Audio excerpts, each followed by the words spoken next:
Assalamualaikum warahmatullahi wabarakatuh. Seorang penuntut ilmu harus menghiasi dirinya dengan adab dan akhlak yang mulia.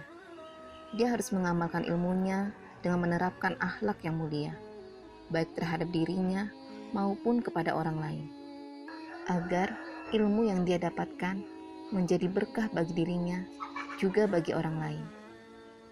Ada 12 cara agar mudah menerima ilmu berdasarkan Al-Quran dan hadis Rasulullah.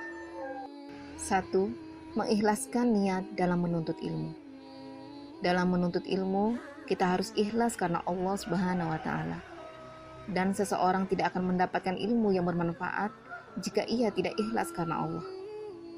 Sebagaimana terjemahan Quran Surah Al-Bayyinah ayat 5. Padahal mereka tidak disuruh kecuali agar beribadah hanya kepada Allah, dengan memurnikan ketaatan hanya kepadanya dalam menjalankan agama yang lurus, dan supaya mereka mendirikan sholat dan memurnikan zakat, dan yang demikian itulah agama yang lurus.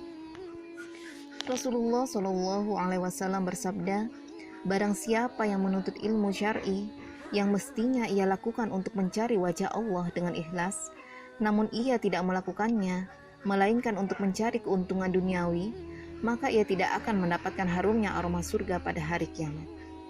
Hadis riwayat Ahmad. Kedua, rajin berdoa kepada Allah Subhanahu wa Ta'ala, memohon ilmu yang bermanfaat dan dimudahkan menerima ilmu.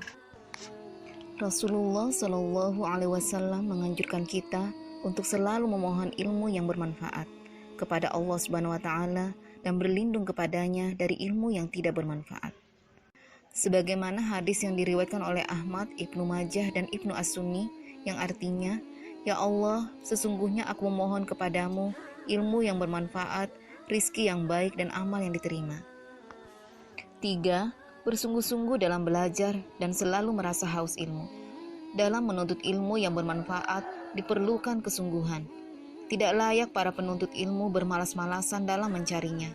Kita akan mendapatkan ilmu yang bermanfaat dengan izin Allah Subhanahu wa Ta'ala apabila kita bersungguh-sungguh dalam menuntutnya.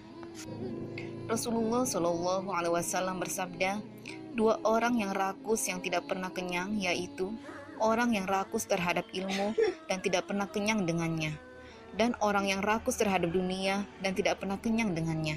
Hadis riwayat Al-Baihaqi. 4. Menjauhkan diri dari dosa dan maksiat dengan bertakwa kepada Allah Subhanahu wa Ta'ala. Seseorang terhalang dari ilmu yang bermanfaat disebabkan banyak melakukan dosa dan maksiat. Sesungguhnya dosa dan maksiat dapat menghalangi ilmu yang bermanfaat, bahkan dapat mematikan hati, merusak kehidupan, dan mendatangkan siksa dari Allah Subhanahu wa Ta'ala. Ibnu Taimiyah rahimahullah berkata, dan Allah Subhanahu wa Ta'ala telah menjadikan balasan yang setimpal untuk manusia yang gemar melakukan dosa dengan dicabutnya hidayah dan ilmu yang bermanfaat dari dirinya. 5. Tidak boleh sombong dan tidak boleh malu dalam menuntut ilmu. Sombong dan malu menyebabkan pelakunya tidak akan mendapatkan ilmu selama kedua sifat itu masih ada dalam dirinya. Imam Mujahid mengatakan, 2 orang yang tidak belajar ilmu, yaitu orang pemalu dan orang yang sombong. Hadis riwayat Bukhari. 6. Mendengarkan dengan baik pelajaran yang disampaikan oleh guru. Allah Subhanahu wa Ta'ala berfirman, sebab itu sampaikanlah berita gembira itu kepada hamba-hambaku, yaitu mereka yang mendengarkan perkataan lalu mengikuti apa yang paling baik di antaranya. Mereka itulah orang-orang yang diberi petunjuk oleh Allah, dan merekalah orang-orang yang mempunyai akal sehat. Terjemah Quran Surah Az-Zumar ayat 17-18. 7.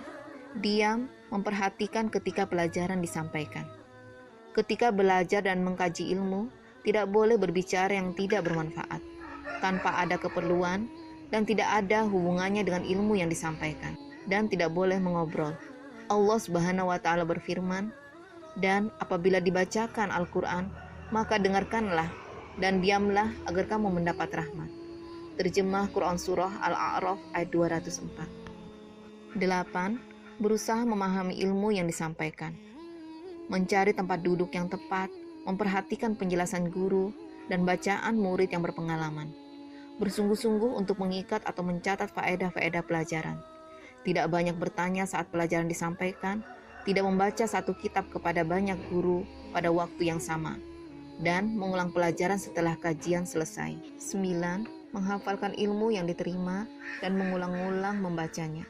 Rasulullah Shallallahu Alaihi Wasallam bersabda, "Semoga Allah memberikan cahaya kepada wajah orang yang mendengar perkataanku, kemudian ia memahaminya, menghafalkannya, dan menyampaikannya. Banyak orang yang membawa fikih kepada orang yang lebih faham daripadanya." Hadis riwayat At-Tirmidzi. Dalam hadis tersebut, Nabi Shallallahu Alaihi Wasallam berdoa kepada Allah Ta'ala agar Dia memberikan cahaya pada wajah orang-orang yang mendengar, memahami, menghafal, dan mengamalkan sabda beliau Shallallahu Alaihi Wasallam. Maka kita pun diperintahkan untuk menghafal pelajaran-pelajaran yang bersumber dari Al-Quran dan hadis-hadis Nabi Shallallahu Alaihi Wasallam. 10. Mengikat ilmu atau pelajaran dengan tulisan. Ketika belajar, seorang penuntut ilmu harus mencatat pelajaran, poin-poin penting, faedah dan manfaat dari ayat, hadis, dan perkataan para sahabat serta ulama, atau berbagai dalil bagi suatu permasalahan yang dibawakan oleh syekh atau gurunya, agar ilmu yang disampaikan tidak hilang dan terus tertancap dalam ingatannya setiap kali ia mengulang pelajaran. Rasulullah Shallallahu Alaihi Wasallam bersabda, "Ikatlah ilmu dengan tulisan." Hadis riwayat Ibnu Abdul Bar. 11. Mengamalkan ilmu yang bermanfaat yang telah dipelajari. Nabi Shallallahu Alaihi Wasallam bersabda, "Perumpamaan seorang alim yang mengajarkan kebaikan kepada manusia, kemudian ia melupakan dirinya atau tidak mengamalkan ilmunya, adalah seperti lampu atau lilin yang menerangi manusia namun membakar dirinya sendiri." Hadis riwayat At-Tabrani. 12. Berusaha menyebarkan ilmu yang bermanfaat. Dari Abu Hurairah radhiyallahu anhu, Rasulullah Shallallahu Alaihi Wasallam bersabda, yang artinya, sesungguhnya yang sampai kepada seorang mukmin dari amalannya dan kebaikannya setelah meninggal dunia ialah ilmu yang ia ajarkan dan ia sebarkan, anak soleh yang ia tinggalkan, mushaf Al-Quran yang ia wariskan, masjid yang ia bangun, rumah yang diperuntukkan untuk Ibnu Sabil yang ia bangun, sungai yang ia alirkan, sedekah yang ia keluarkan dari hartanya dalam keadaan sehat dan hidup. Hadis riwayat Ibnu Majah, Al-Baihaqi, dan Khuzaimah. Demikianlah 12 cara agar mudah menerima ilmu, agar ilmu yang kita terima dapat mudah dan melekat dalam diri kita, dapat kita amalkan, dan dapat kita sebarkan kepada orang lain. Semoga bermanfaat. Wassalamualaikum warahmatullahi wabarakatuh.